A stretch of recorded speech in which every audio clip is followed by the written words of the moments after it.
Hey, are we Hello. live? Hello. Yes. Okay, I hope we're live. Ta-da! And I hope there's anyone there. So, hello, my name is Asya. I'm head of content at Snarkart and OGR. And today we will be speaking about Life in Our Mind project. While we're talking, people on our allow list can purchase their Leom NFTs on our OGR platform. And tomorrow, people on the wait list will have this opportunity. And together with me, I'm happy to have Danil and Hannes, the artists of this great project. And hi, how are you? Morning, morning. I don't know. Is it morning on the other? It's already I will get to 1 bed p.m. in 1 hour. I don't know what about you. Yeah, it's so stressful to be honest. Like this last few days for the whole team, obviously. Like not for just myself because I've seen developers been tweaking and fixing bugs like last night. I don't know what time it was. It was night in New York. Like I have no idea what time it was in Europe because when you have to pull something as monumental as this platform and this new collection out like from the ground, yeah, it's crazy amount of work. Yeah, So and now when everyone a bit everything is actually happening, this moment, yeah, buying, not buying, how do you feel about it? I'm so exhausted. I mean I shouldn't say I don't care. I do care, but I'm so exhausted and stressed that yeah. Okay. Hopefully it's just a few days more and at least the like public sale will be over and we can focus on beautiful and interesting things like developing the collection, how it will grow. I'm really want to see what it will Hannes, are be. you more optimistic and less tired? How are you? Look, Daniel has, I mean, the stuff that he has, him and you got the Snark team have had to go through to get to this, to realize this project seems certifiably insane. It's like it's like, and I can totally understand. But You're over here, you in know, us in this boat. Why are you saying it this way? because I think, you know, our stress comes at different points. You know, it's like it's Yeah, for True. Hannes, evolution. it's To, still ahead of him. Like to, you to, can see myself, and that will be it's Hannes in it's couple of behind months. me and it's in front of me. You know, it's True. always like that. So I know. I think this is probably the equivalent to some form of, yeah, probably IRL exhibition opening where, you know, it's now people are entering, coming in and see the work, and nothing And works in an hour. It's doors um and these true, true, yeah. I know exactly how you feel, and I think it's probably it is a certificate for a successful work when you really don't give a shit about the end and just go like, it's out of my, you know, it's like Okay, I've got it enough of never means it. give a shit. That just means that you give all the shit. So True.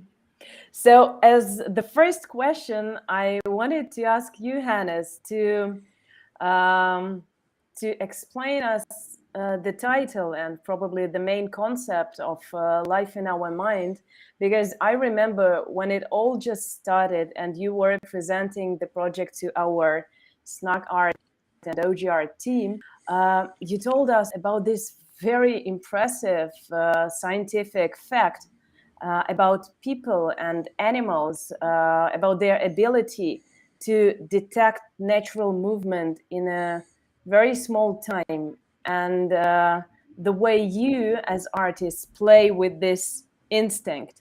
Could you maybe tell this story and explain probably the title this way?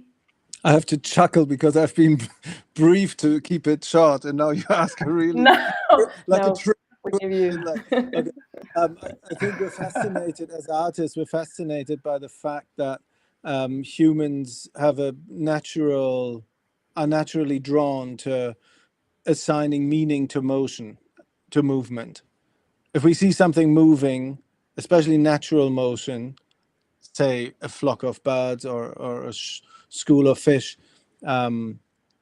we're pre-programmed, where it's sort of coded into our perception to assign meaning to it, emotional meaning. We see sense and intention in that movement, and that's something we find just fascinating, and it comes through in on all sorts of different levels. And this is a core, I think, a core quality also of this project, where as a sculpture, I think if we see flocking behavior in the way that we're trying to develop it here in life in our minds, that life starts to come into play in our minds first and foremost. It's not on the screen that like a few bits and bytes suddenly have sentience. That's not the thing. The thing is that in our minds, we that perceive it as something live, yeah, because of this instinct that is like that we cannot fight. Or I guess humans feel really uncomfortable to keep things that like look at things without assigning some meaning to them. That's something we can barely do, and I think that's a function and has a function, and that's a quality of our human condition. And so I'll just say it because I think most of you probably already know it's that life in our mind consists of these two large interconnected parts, which is the mother flock virtual sculpture and the NFT collection. And both of them consist of the same basic elements called voids. So what is void? What does this word mean? We know that in our project, void is this little 3D origami piece, but you didn't invent it, did you? No, guy called I keep forgetting his first name. Reynolds, Craig Reynolds, I think, a Craig researcher in a commercial digital design lab in the 80s started to play with assigning very simple behavioral rules to large quantities of digital objects so that they could animate, say, an army of orcs or something later on. So that found its trickled up, found its way into Pixar animation and stuff. This was a Sony lab, I believe, in '86 or something. So he started looking at nature, apparently, and to simulate that. He started looking at nature to look where that happens, and that's where large quantities of things move around is flocks of birds, school of fish, and swarms of insects and stuff. And so he simulated that successfully with very simple 3 or 4 rules that he assigned to individual objects in a collective digital object, and then he called these objects bird-like objects. I think that's where this voids comes from, that bird-like object. And and that's the first time that we found anyway that the swarming and flocking had been digitally simulated in ones and zeros, algorithmically simulated. And we used that algorithm right from the start when we started trying to mimic or explore flocking behavior. That's what we based all our explorations on. And that's what sort of constitutes also the basic for the mother flock, in which we take all the individual voids from the NFT collections and sort of merge them into one large public sculpture. Yeah. And why are they, maybe Danil, you are responsible for that decision. Why are these voids origami? Oh, it's not me. It No, came from. It's again for Hannes. They Okay. come like from very beginning with a concept of this flocking origami pieces. So I helped to design them, but the ideation is on their side. So Hannes Okay, will be Hannes, probably then the you one again. to explain you. I'm sorry, Danny. You can just sit back and just zoom out. And have some coffee. No, I I promise. deserve Next one it. goes I for mean, you. I had just a few hours of sleep, so yeah, I This- definitely this- deserve some coffee. Some downtime for Daniel. I can keep talking.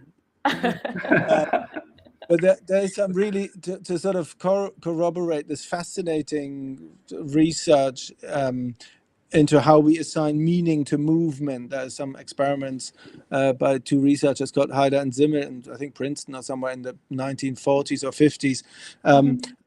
They did really simple animations using paper triangles, like stop frame animations, paper triangles and circles and squares, and moved them around on paper. They did like little sort of films, and they showed them to people, and people immediately assigned emotional meaning to the movement. Oh, this You mean triangle. like, oh, this triangle is trying to push the, he's so Exactly. angry.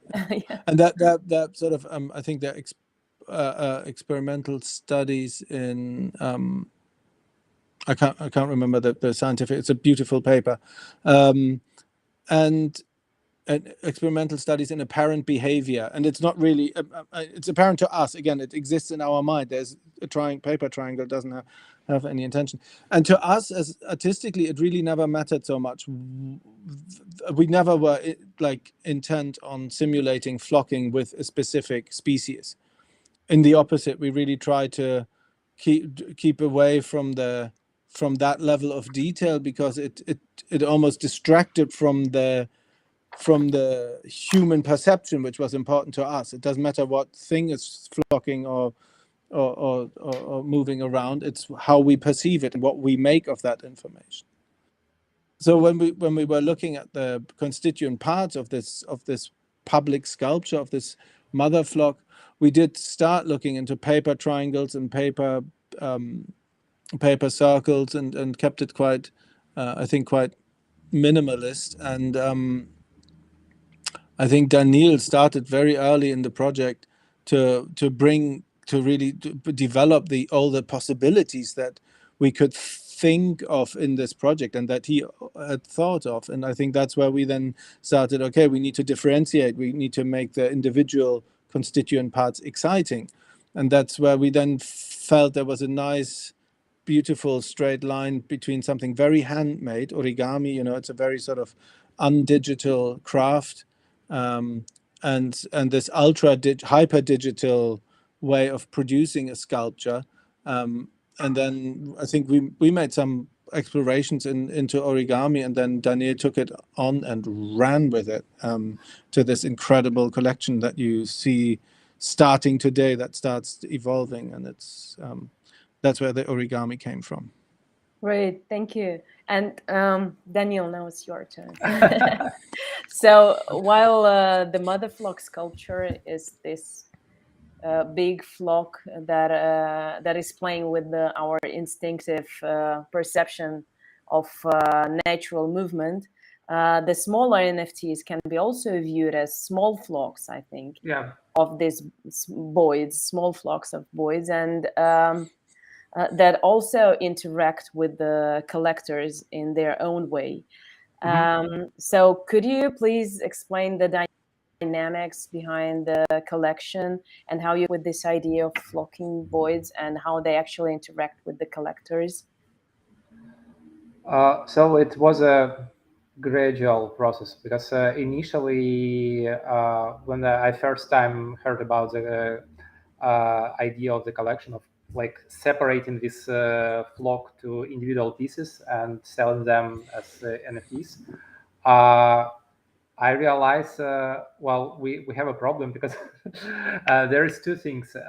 One is there are too many of them needed, like individual boards. To create this flock, it should be tens of thousands of individual pieces, and it means you need like extremely unreasonably big collection. Huge And collection, yeah. And the other thing to consider is, well, people should have some like emotional connection to the piece they own, and it's hard to make someone laugh like a paper circle. There is like exceptions to this rule, but usually people, it's hard to make this like emotional. Then there is thousands of them, as Hannes told. It starts to behave like something we can Relate with, to relate, like feel it, like it has some conscious, it has some like motivation or something. But one individual piece it's so hard to make like a reasonable connection between owner and this artwork. So the solution was to, instead of having just individual voids, have multiples, like mini flocks. And I did some visual tests very, very early. I think it was like back in March or something, maybe early April. So it went for forever. Like there is so much like behind the scenes R&D happened. Yeah, it's like We tried months so many past. different directions to end up, because like when you Yeah. see back in time, always feels so natural. Like, well, you have this problem and this solution, it's so obvious. But when you like going through this thing, it means you had thousands of possibilities that you tried and decide like, well, it's not worth it. This like so it's almost like going blindly and finding something. So this initial mini flocks, I tried to replicate the same movement Hannes and like Random International has in this huge flocking thing. But the problem is it doesn't look well and doesn't work well. Then you have, I don't know, 10 or 12 or even like 50 pieces. It's not enough elements to create this perceived like complexity. It felt like more of I don't know, a garbage can with the fan below, and it just like flows like that. So Nothing emerges. Yeah. yeah, that's the thing. So I tried to find any different solutions, because obviously, like I already have this understanding, it should be multiple voids, and they still have to move, right? Yeah. Otherwise, it will not be connected like on conceptual level. Yeah, with this movement. Block. Yeah, it should be it's all animated about somehow. The movement. Yeah. And I tried different options, and at some point, it's how it's called, like a happy mistake or something. So I tried to like do different types of formations, and one of them were like circular one, very super simple. And Hannes immediately reacted, like saying, "Well, that's the one." So And it clicked, and you kind of feel, yeah, because do this it felt like it has this internal movement, so it solved this part, and it has multiple voids, but it still was a thing of its own. So it felt like something. And I just from one short this question. decision, like everything else grew. So Short question to interrupt. I was just trying to imagine this half a year of very intense work between you guys, and going back and forth with different ideas and visuals, but you never actually saw each other in real life. Is it true? no, Not yet, what? No. Like how we define real? Like real, physical. No.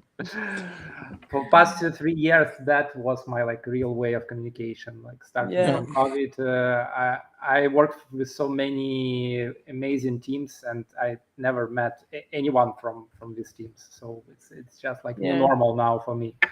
A little bit. It's both cool and sad. I don't know.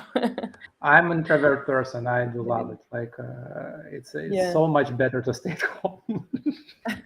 Okay.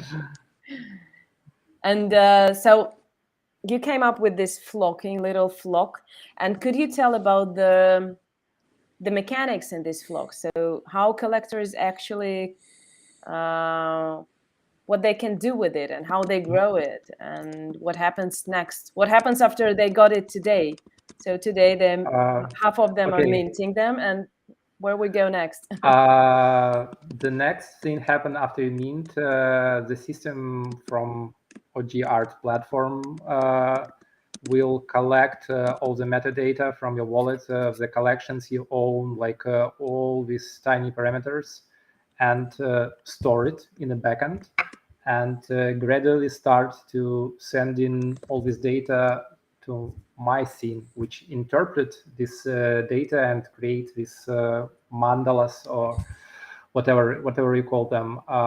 And I'm not sure the reveal date is already set, because I think it's a the thing is it's all based on what we did for like OG Crystals, almost exactly the same date a year ago.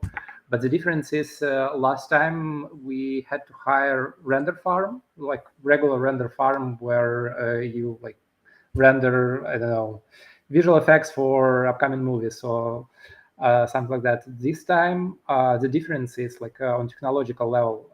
Back then, it was just single frame for each crystal. Now we have to render 180 frames. So it's like sequence, it's animated because, yeah, as I said before, the concept was to always have something like changing. Yeah. And it means we have so much more work to do, like for rendering. Luckily, we found new partner because with the previous render farm, it wouldn't be even possible. It has like 20 machines, which is a lot, but it's still not enough for this collection. So now it's all operated in cloud, like on-demand rendering. With I think it's 500 workstations, like can work simultaneously.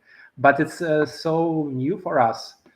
So we obviously did like a lot of testing and finding the right solutions, but probably that's why the OGR team decided not to tell the exact date of revealing. It should be like in short time, but I do not know the date too.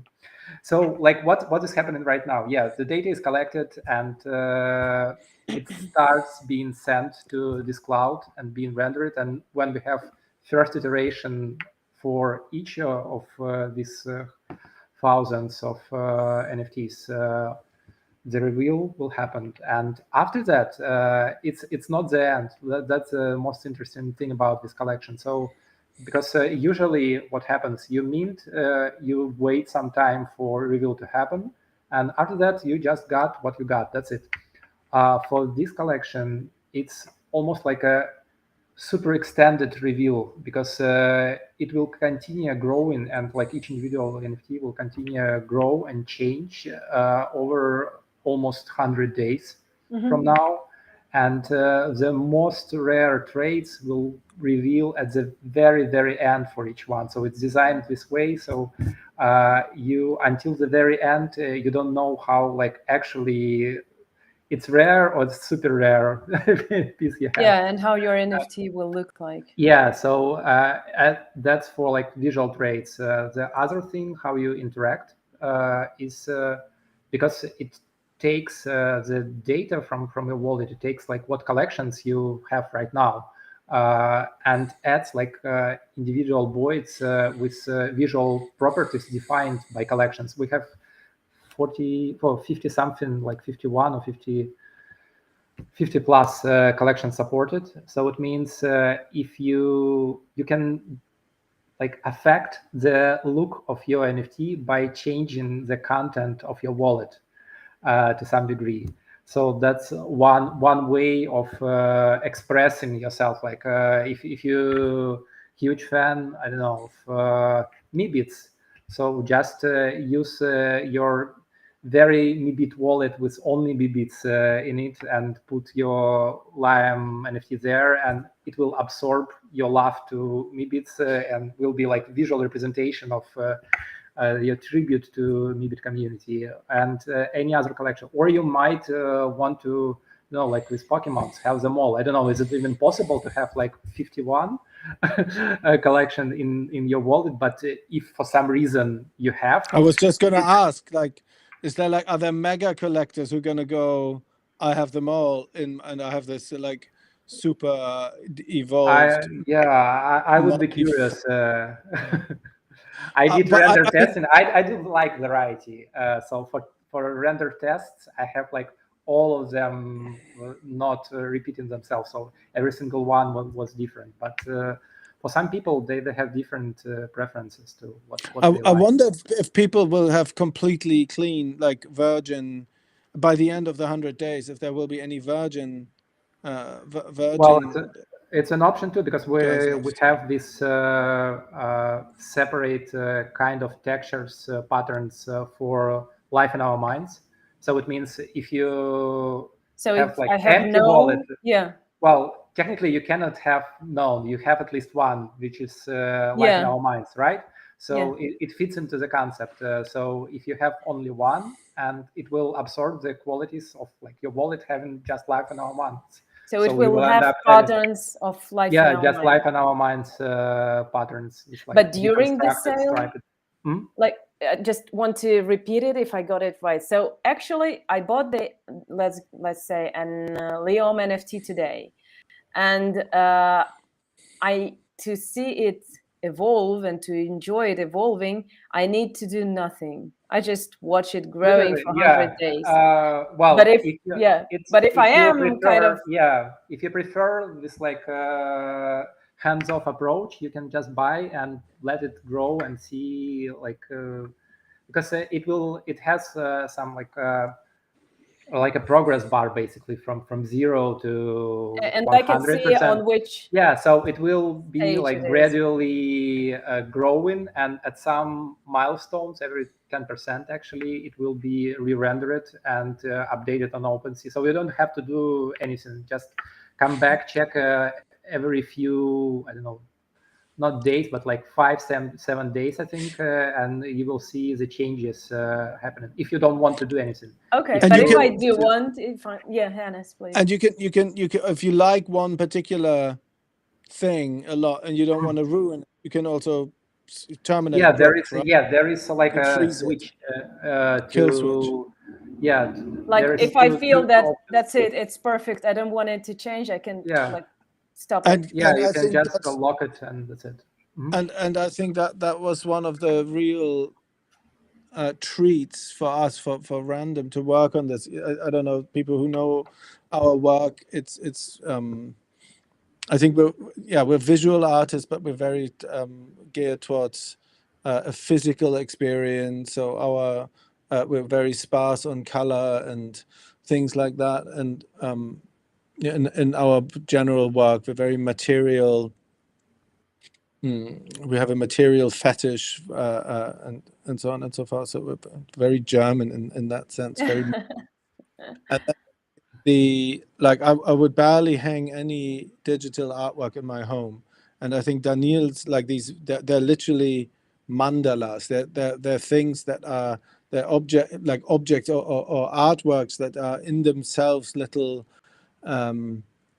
animated sequences that are incredibly hypnotizing. And I think that was incredible to see what could come out of this element of our swarm that we've looked at for, I don't know, 15 years, and you never paid any attention to these little objects, and then they're being so incredibly celebrated. That was incredible to see for us. It's still I it's should create a very physical thing for you, Hannes. You know, like have like absolutely. Yeah, with No, have that's a kinetic. I stickers think or that metal circle plays a lot of things on that, yeah, and with exactly, the like a width little it will kinetic do. artwork. Technically, Yeah, it's doable, I think. totally, totally. but let's say I'm an active collector, I want to do something, I don't want to sit and wait, so what can I do? Well, you can try to Buy curate more your NFTs? collections or find someone who already have something you like on the secondary market and buy from them. And depending on what your decision, you can like keep it in your wallet and allow it to absorb your data even more, because there is extended period while new boards are added. Or if you find something like, I don't know, you see this like triangle with 17 perfectly arranged voids and things, like that's it. There shouldn't be like happening anything else to it, so we can just lock it and that's it. The other funny thing is on contrary to what we had for crystals, because back then you had to buy new one Sell it. to make anything change. So this one doesn't change at all. While I mean they change, you don't have to do it, nothing at all while they're in your wallet. But the moment you put it on the secondary market, they stop to grow, because it's a conceptually funny and interesting play with idea that when you put inside like in a contract, even when you try to sell something, it's not in your wallet, because OpenSea actually owns it. So it goes Okay. from your ownership to this like platform. It's locked in a contract, and that's why it stops growing, which is a really interesting play. And I find it really fascinating that it's on some level it's exactly the same what happens with this mother flock, because like the rules are like for each individual one, they're super simple. It's like 3 or 4 rules, and it's well, it's very basic, like algorithmically it's very basic computation. But when you combine it and let it put it in the nature, when it's work together as like bigger thing Yeah. within this environment, it starts to create something what called this emergent behavior. So you never Something programmed with particular unpredictable. formation. Yeah, you programmed like very simple rules. So the same for the collection. The rules are like super simple. If it's in your wallet, it keeps growing. But I'm really when you put it back into the ecosystem, it like have a lot of consequences. Yeah. we're really curious if people start swapping, that you go literally collection hopping with this small element of risk that you might give something away or never get it back, but that you see like, okay, we can trade. I have stuff in my collection that you don't have. We both have a Life in Our Minds NFT. Can we swap them? You mean like communicating in this way? So I think that's what we're curious to see, the community behavior, if there is any. Is there trading, swapping? Well, I've seen something like that in Crystal's community. So hopefully people will be interested this time too. They just like talked one to one, saying, "Oh, you have I don't know, like CryptoPunk in your wallet. Would you mind growing like one going piece back? for me? Yeah, just pushing. No, I mean not the punk itself, but can Yeah. you hold my crystal for a moment, Exactly, and yeah. then I'll take it back with Yeah. this Wow, new that would be property nice. acquired." Yeah, and then there is this. Yeah, if you swap back, or you promise each other that you will give them back, and then you're cheeky and don't and stuff. And so I think that's the sort of behavioral, the sort of social sculptural element that we're curious about in this Experiment. Yeah. And also in case of such dynamic collections, dynamic NFT collections, artists have to give away control over the art piece they are actually creating, and in this case even control of the final virtual sculpture, which is Yeah, a we big we thing. And I we wonder didn't how you think that feel about it. we didn't think that through. That came in through the process, and I think we're glad for it in the end now, because of course it's more of You a mean thought you were surprised to find out that you we will not didn't have the come. final control over? Yeah, we didn't come to the table and say like, hey, we want to experiment with co-creation, and I'm glad I'm glad that this came, this is starting to be a thing, because thinking about it for the last 9 months or 10 months, I think this is a sort of a natural democratization process of some elements of art creation and creating, doing creative work. There is less and less professional, more and more accessible tools for the creation process. And I think here we of course, Danil especially here keeps a very tight grip on how that co-creation process is developed. But I think it asks exactly the right questions and poses the exact right talking points that we need to debate and think about, like what Like that what? means. What happens to the sort of self-image of an artist when there is a co-creation element. What happens, and I think you can totally, and now I could go on a whole tangent about that. I think there is a machine-enabled co-creation element here that is not limited to the artist profession, right? We have support writing text for journalists. We have any kind of machine supported and increasingly machine led process that collaborates or takes over a professional human process is something that you're shining a light on here in some way. And I think this is a very gentle one. You open up a process formally reserved to one specific person or a collective, and I think that's a super interesting thought. It's working on this edge here in this sphere. Suddenly we feel very conservative and go like, is it the right thing? And we've always been the like this, like it's a role reversal. Suddenly we're like, no, like the machine is not creating anything, and probably the either, and yet here we are, right? And I think that's in general, it's always a good thing when something's terrifying and scary. It's where Do you you want to. mean, did I get you right that before going to blockchain, you felt very experimental and technologically advanced, and now you feel the opposite, or I feel really what? stupid, yeah, mostly because I have no idea what's technically going on, and that was, it's. I think in some way that's a blessing. It gives, and we're well versed in that process. You don't have to understand everything that you choose to work with creatively, but here this was quite a sort of turnaround in our thinking, where normally in this context where we operate, we're the ones who are seen as innovative, and suddenly we're the sort of, that's a, we really have to up our game and start to learn and listen. It's a humbling and healthy procedure, I think, so far.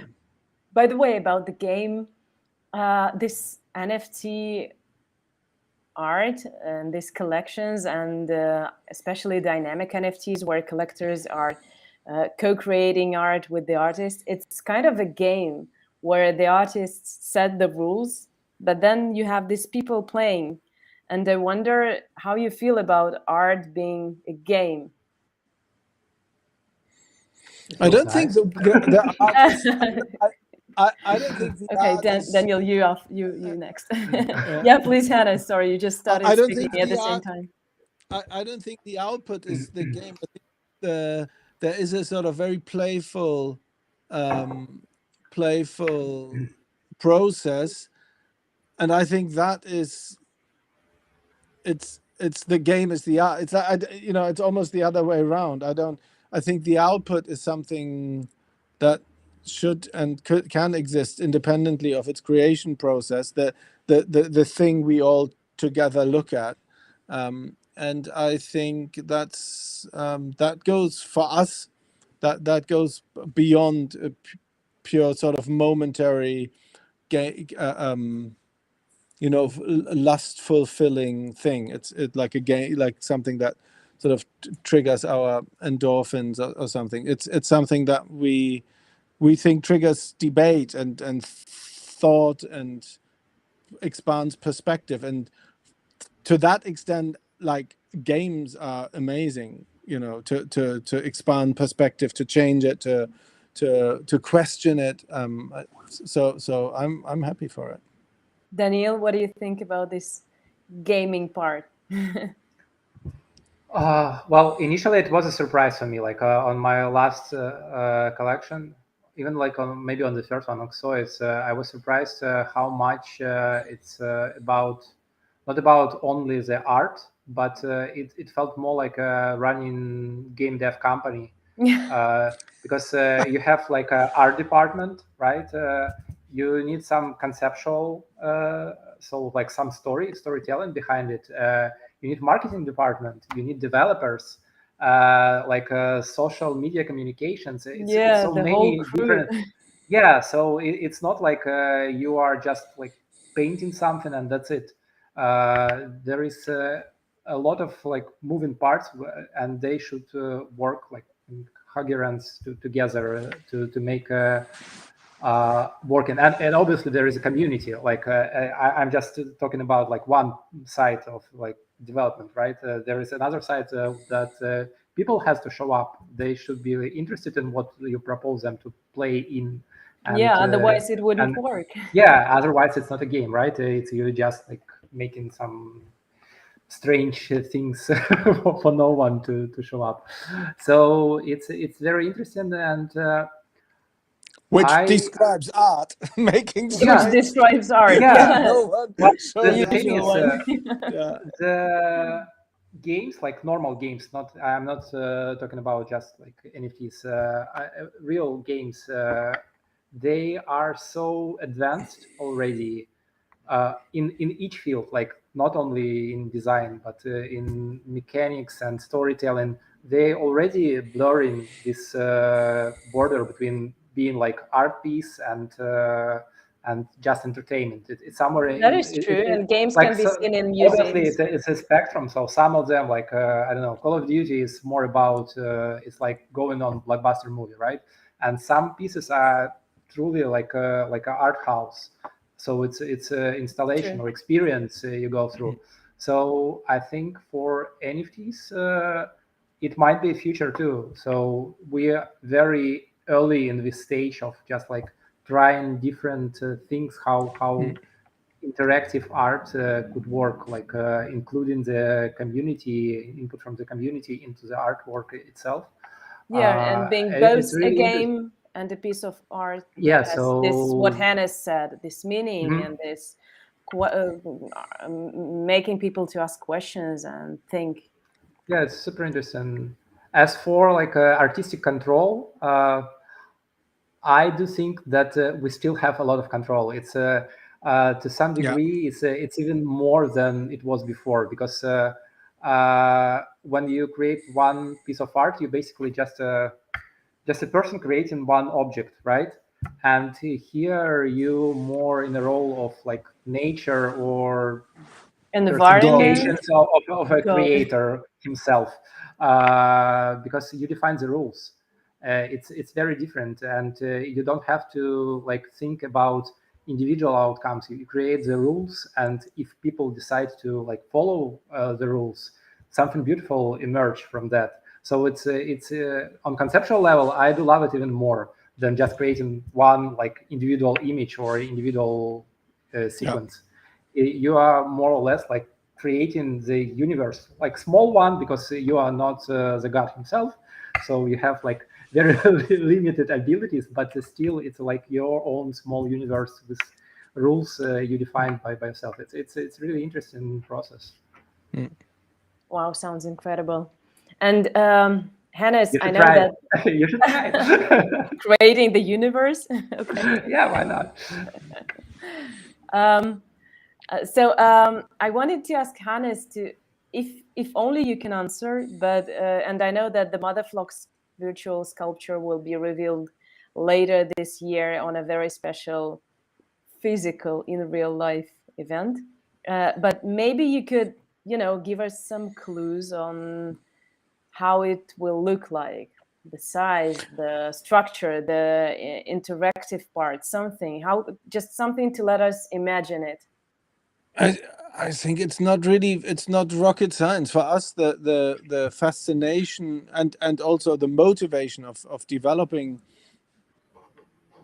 these explorations into representing flocking behavior, swarming behavior in a format that we can perceive it as human beings. That it's a very simple. There was a very simple reason. It's very hard to in nature to experience that sufficiently. You only ever and there is some beauty in that. You only ever get a glimpse of a large flock of birds, or so, it's very, very fleeting, and it's very, very frustrating. And I think that's what for a long time we tried to bring that in, because there is something utterly satisfying and almost I think hypnotic or healing and just and calming in observing this emerging behavior, this collective movement in large quantities of individual objects, moving in synchronicity.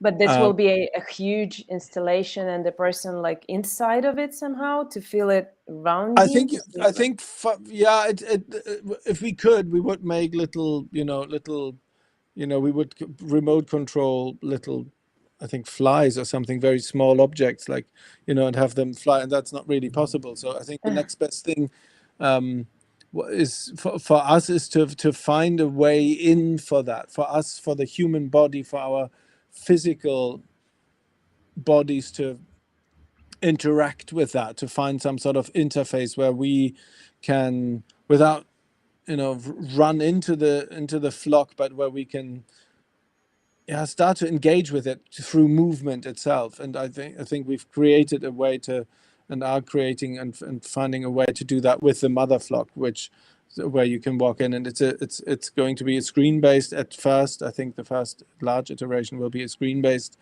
version. I think further down, we're absolutely looking for ways to do that sort of in the future. That's what we're dreaming of. 5 to 10 years time, we're dreaming of doing this in an augmented context, so you can really immerse yourself in it. We see a lot of really interesting opportunities there to blur the line, but this is the starting point. And the same for there is a sort of permanently exhibited version of the mother flock in all its glory that is accessible broadly. It's live streamed on a website, and you can see it there and just have it as a work on your your screen. just check in with it from time to time. And the one we're doing is more the sort of the interface to the real world, where you, in an exhibition, you can really walk into it and play with it. And it's not so much about identifying with individual objects in that. For that, it's it's too fast moving. It's too many. But that's to make an experience that is sort of something that you can really physically soak in. Oh, I hope I can experience it myself really very, very much. But besides the museum, the gallery version, there will be the web version, right? And Danil, I think you said somewhere that it will have its own mechanics somehow connected to the Web3 market. Could you speak about it a little bit and explain? Yeah, so the idea behind Webflog is to make the sculpture more accessible. So because to experience what Hans prepared for you, you have to be in very particular place on Earth to have this IMAX experience of like a huge screen, beautiful moment, all these things. Unfortunately, not everyone will be able to do so. So we decided that to democratize experience a bit, we create basically online version, which will work both in browser, like on desktop or on a mobile.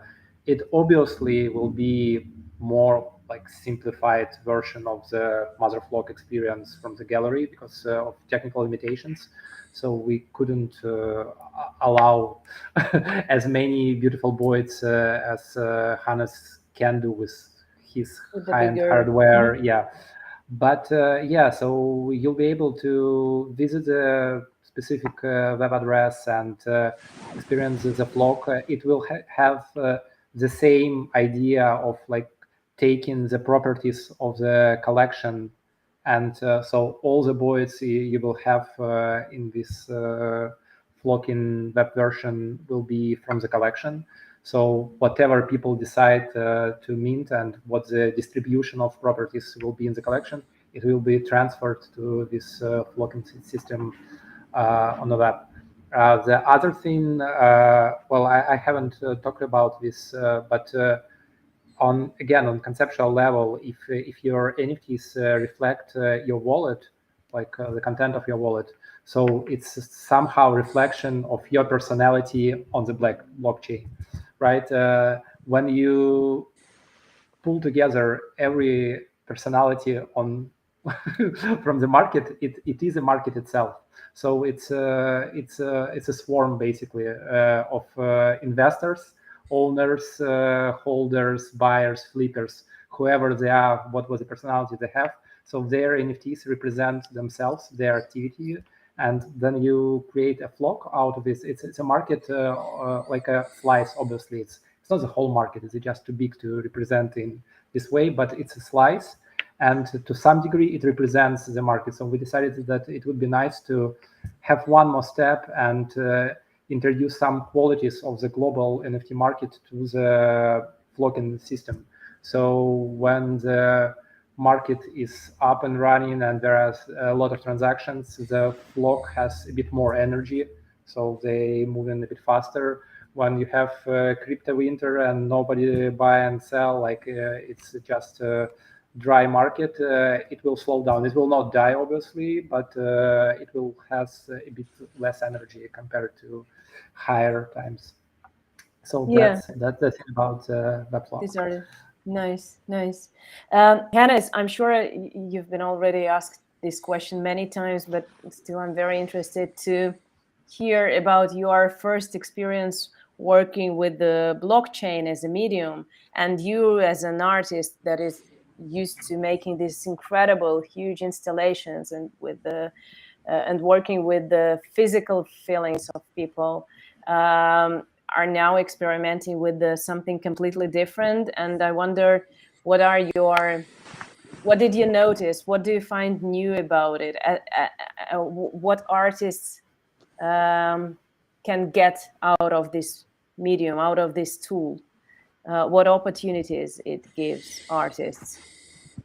I don't think I'm qualified to speak on behalf of other artists. I think for us it was very immediately interesting to see the NFT sphere evolving, because it's a format for us that our work is already native to. It's not crypto native, has never been. So that's the bit where we really don't, have any. We're complete newbies. Have never paid much attention. I think we've started thinking in 2018 about authenticating works on the blockchain, for certificates of authenticity and so on and so forth. But other than that, didn't really. Our output, our final output, was barely ever bits and bytes. It was usually wet work, light installations, kinetic stuff, mirrors, water, and so on. But all the creation process happened pretty much first in our head, but then very quickly in ones and zeros since 2005. Since we started, and before we started using Cinema 4D for sketching, we like everything that NFTs started to be made of is something that our work exists in at some stage in the creation process. So for us, we paid a lot of attention to it, because it means that there might be a way for us to share parts of this, make it more accessible in a really accessible format, in a unified, harmonized format. Whereas before, all that work sits in the studio, and the output, in our case, is usually not very accessible because it's really expensive. A lot of these sort of larger scale public art immersive things, and we're not the people who were great at making postcards or something, or posters or things like that. So this is a fantastic way. I guess it's like for us that was our starting point. It was like, hey, we should pay Reach attention to more. it. I Yeah, think I see it now. So that was our starting point. Now I see it almost like a material. I think that whole market for us is a material for artistic creation, and that's where we got really excited about it. And I think we're trying to use it, and we're experimenting with it to learn as much as we do in the real world with human behavior. Where it's a field that we wrestle with and see what comes up, poke around. And I think that in this project we're doing that in another project which we're working on with the guys from Aorist. It's always a sort of, it tends to be more and more a consideration of the blockchain as a material for artistic creation. As we used cameras and code before, now it starts to be that. And it's, again, I don't need to understand fully how a real sense camera works to be able to use it meaningfully in an true. artwork. Same That's here. where and that's where we're so reliant, and so um, where this whole idea of collectively working together is becoming a new meaning for us, because we can do stuff with cameras and code and stuff. We couldn't do things like this on our own. It wouldn't be half as good, because there is such a level of expertise necessary that I think Danil and Snark brought to the table in Pace, vice versa, that it's a truly collective effort, and that's quite interesting to us. It's a fairly new form of artistic production also for us. It becomes more like, film or um, things like that. It's a very multidisciplinary effort, and Yeah, so I think it's interesting. But again, it started as a sort of channel, as a platform, as a format to share work, with much bigger and now community. it's Yeah, and share that with a different and bigger community, and then it now is much more like we did, as an like experimental field. Yeah, that yeah, is interesting. it's a material rather than a market, I think, Yeah. first and foremost. We have some questions in Discord, and I'd like to read them out. And if someone else have more questions, please type them. So we have, because soon we'll be finishing, and so do it now. So the first question is regarding the collaboration collections that are in an owner wallet. How will the unique traits manifest if a wallet has more than one qualifying collection? Like I have 4 collections that qualify, and I'm curious how that might work. Daniel, I guess you can explain it. I can Okay, say it in yeah. layman terms: you're in for a treat. So each individual void has a pattern, right? And the system somehow has to select the patterns. So we created By pattern, I think we should explain. There's this ornament that will yeah, appear well, I at don't know. certain Yeah, points. how do you call them? It's a Yeah, visual it's Yeah. like, trait of the object. yeah. Yeah. That's So if you think of it as like a real origami piece, it's what was printed on a paper before you fold it. Right. So that's the pattern I meant. So we So if I have 4 different collections that should give their pattern to my NFT. it's a bit tricky because the thing is the system should work correctly in many different scenarios, because if you think of it, it could have like not many voids or have very many of them, like 50 something, and simultaneously you can have only one collection or 50 collection.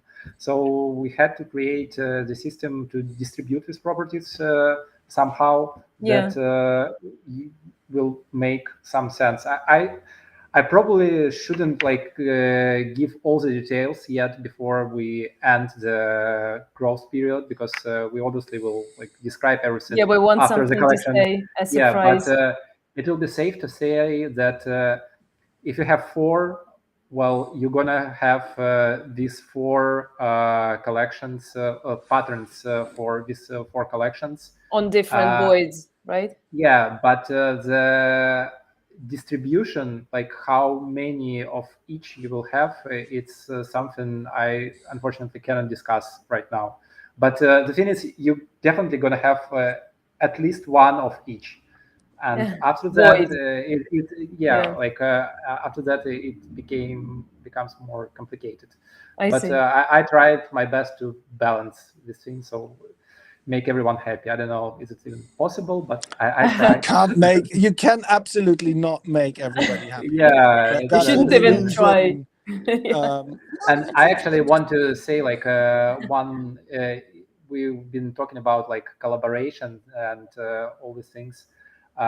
It was a collaborative effort on creating the patterns too, because we worked with very talented illustrator, and her work was really actually a really interesting one, because she had to look at each collection out of this like huge list of 50 of them and find some visual things in each one which could be made as a As pattern an that's without without like direct quoting of graphical elements, because obviously we you don't should want to tell her be. name so It's we could. Yana, and we should we should add her link somewhere, Sure, we because will. she That's a made great like job. a great and very like time like effort was huge Yeah. one.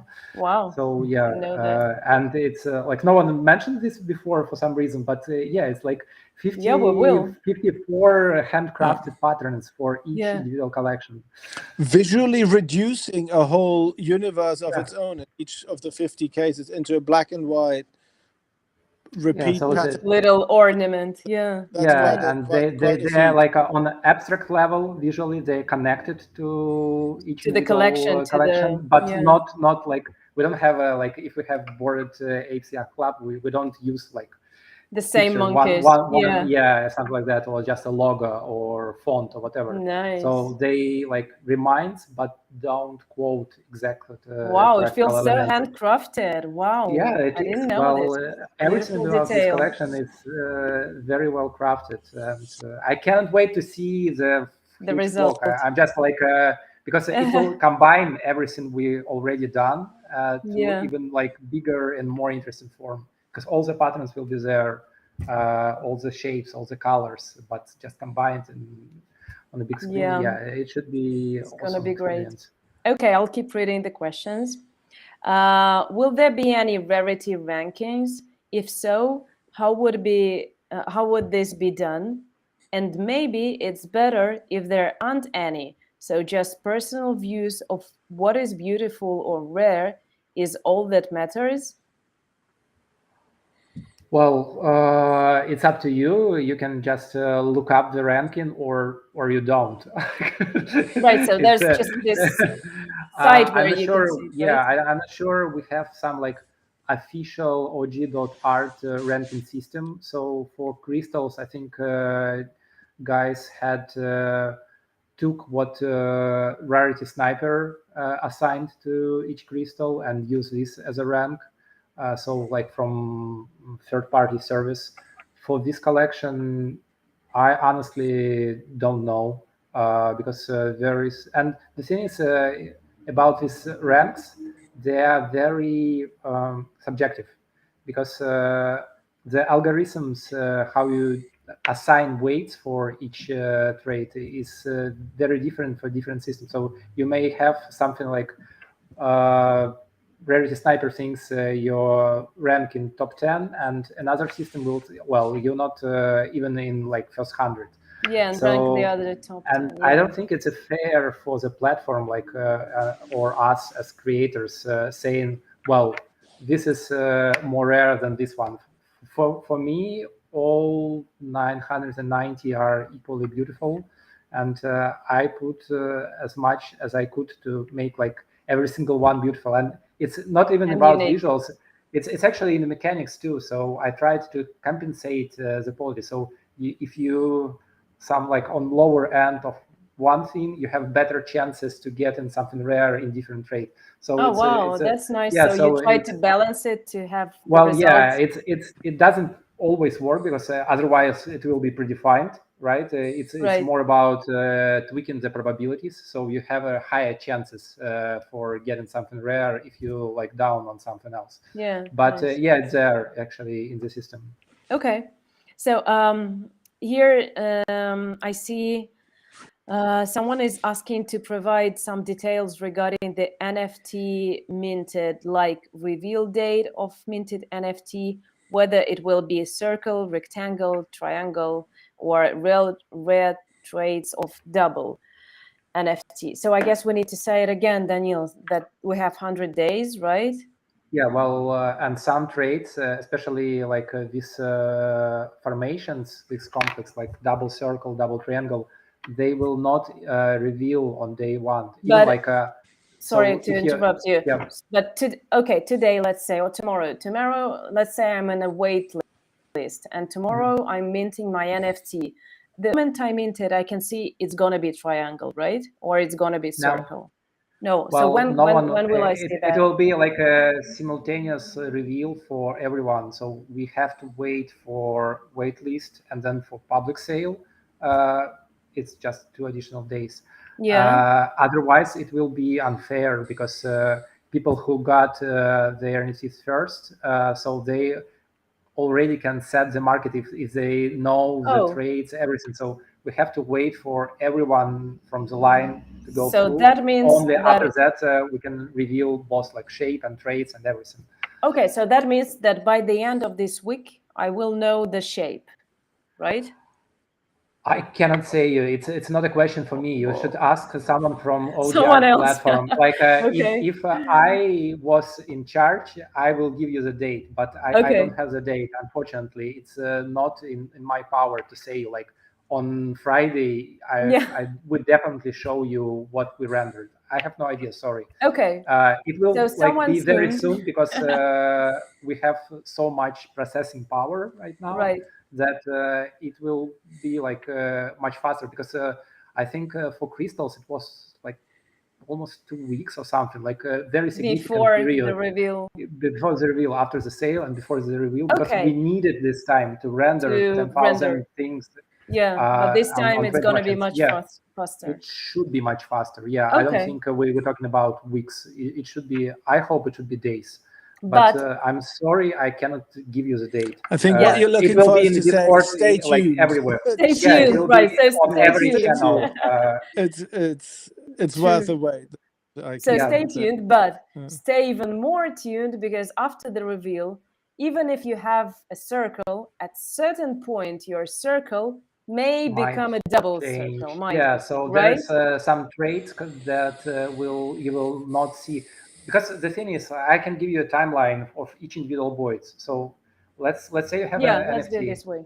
and it has its own timeline of 100 days, for example. Yeah. And over these days, individual in the voids gradually added. So there is like time shift between them, right? So one was added on day 1 and the other one on day 20. Yeah. And each individual void has its own timeline. So it starts as just a colored void. So the thing you know from the very beginning when it appears in your NFT, you know the like color of the void and the shape. Yeah. That's it. After some like this timeline of void passed, it reveals a pattern. So it's again, you don't see the pattern on the very first day for his void. It has to grow a bit, and that's when it shows the pattern. But it's only the beginning, because after that there are some special traits like special materials, gold, silver, whatever, that your pattern could switch into. And again, you have to wait for this individual void to mature Each enough one of to them to reveal. have, yeah, each one of them And to so reveal its traits. it takes time for each individual void, and because there is time shift every single time you revisit your, there is like new voids, and some old voids reveal some property. So your NFT keeps, actually its life is changing. Yeah. And we do it every, I might like lie to you, I think it's every 4 hours.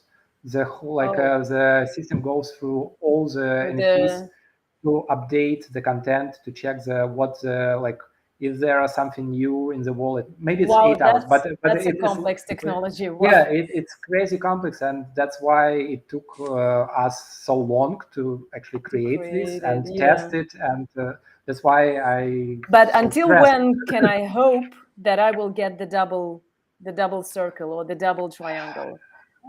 When is my last chance? Like half of the period, or? Yeah, something like that. But the thing is, well, if you want to go deeper, I can go.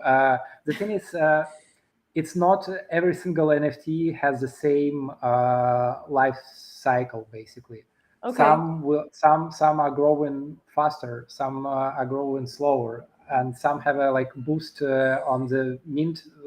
So they're Because just they have the born. crystal. Yeah, so they have like head start compared to others. So and it's a mix of luck and the things you have in your wallet and the things you do with your wallet that Right. affect, because for this So collection, that means, let's say that you got your double triangle and I didn't get anything, and that doesn't mean that that's it, no hope.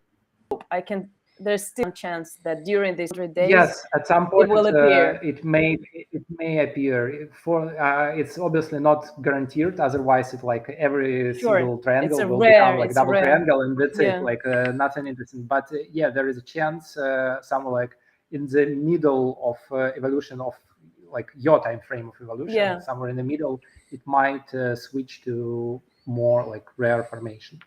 But Okay. again, formation is just one of the traits. It's like I don't think Yeah. we should focus on just that, because you can get like rare color combination, or like, I don't know, rainbow colors instead of just a single color, or you can have all golden voids, or half of the voids have like a silver pattern and the other half have black pattern. Like there are so many rare things can happen there, and it's up to you to say like, well, that's important and that's not. So it's very subjective again. So again, I don't think the rarity system, especially from OG art, will make sense. We shouldn't like slap a number on each one. Okay. Okay. So I'll read out the last one. I'm not sure I totally understand. Sorry. Yeah. So I'm not sure what this means, but still I'll read out and we'll see how we can answer this one. So given the direction that OG Crystals took with a similar theme on an evolving NFT with a time limitation, is the team concerned that Leom will head in the same direction? And if not, why? Well, Like, yeah, like I'm not sure I I will understand try. Yeah, what is the same me direction. neither. But yeah, like this is Well, a dynamic NFT collection. It evolves and it changes there with is, time. yeah, And I think, I mean, I think I there's can, a yeah. differentiating factor here, which is important to us, yeah, in that there is an element of this. Once once all your constituent parts have stopped evolving and live in your wallet, and it doesn't matter whether or not you pay attention to it, they still are and will remain constituent parts of a sculpture that has a life of its own, that can be shown in exhibitions. And I think that's a very important factor or important element for us as artists here, is that there is some form of exhibiting this to public audiences, i.e. you, and of course, individual bits, artworks can be exhibited as well, but there is a future life of it. Yeah. well, there is a life of its own for every single of these NFTs, because they're part of a public artwork. And I don't find it insane to imagine that this collection will be exhibited in 15 years time in fully blown AR. Why not? There's I think as artists, I know in the crypto NFT world, like one week or 7 years or whatever, but we don't really think and work like that. We're still in that, we're very human beings, and our thinking is slower, and our outlook is longer. So I think I will still find this work, and this movement interesting, that the sculpture that we want to create. And in the opposite, I think we will be much better equipped to exhibit it in 15 years than today. So in that case, it'll be very different from any other NFT collection that's been there so far, I think. I totally agree. Thank you so much. Thank you for this conversation. It was really great to hear you. And I really hope to have an opportunity to experience it myself, first as an NFT and then as a whole virtual sculpture. And see you later. See you. Bye. Bye, Danil. Bye. Thank you, guys. Thank you, everyone. Bye-bye. Bye. Bye. Bye. Bye. Thank you.